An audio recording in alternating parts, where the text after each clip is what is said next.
jau ir tuvu 100, kas iepriecinā, bet ir jāsaprot, ka mums ir jāatpilnē tas, kas nebija savākts pa janvāru un februāri. Līdz ar to tendence ir laba, bet situācija vēl nav laba. Jūs teicāt, ka deficīts tiek finansēts no iepriekšējā gada uzkrājuma. Cik ilgam laikam pietiks šīs naudas? Gadu mēs plānojam pabeigt ar uzkrājumiem apmēram 15 miljonu apjomā. 15 miljoni, es ļoti atvainojos, 15 miljoni, tas ir nauda, ar ko var nofinansēt veselu gadu visu sociālos pabalstus. Lai varētu salīdzināt. Premjers jau pagājušajā nedēļā izteicās, ka iekšzemes koprodukta rādītāji ļauj optimistiski raudzīties tālāk, vai arī Rīga izjūt to, ka šis te ekonomiski zemākais punkts jau ir aiz muguras?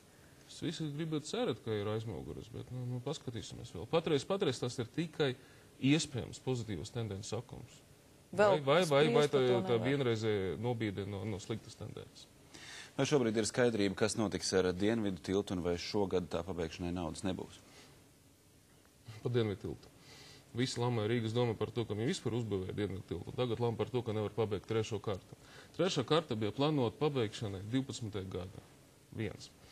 Būvniekiem patreiz ir ārkārtīgi daudz brīva resursu, ņemot vērā krīzi un tā tālāk visu situāciju tirgu. Un līdz ar to viņi pie finansēšanas ir gatavi pabeigt 11. gadu. Tas ir divi.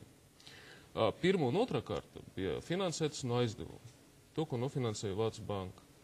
Trešā karta ir nepieciešama nauda no Rīgas budžeta. Tā ir tā milzīga atšķirība. Patreiz visi darbi notiek ar otro kartu. Tur pietiek ar ko darīt. Tiešām pietiek. Trešai karta ir nepieciešama no 10 līdz 14 miljoniem, kas ir jāņem no budžeta. Patreiz tā nauda, tā ir salīdzināma ar visu rezervi, kas varētu būt uz gadu beigām. Vienkārši atkal salīdzinām. Mūsu plāns ir sekojuši.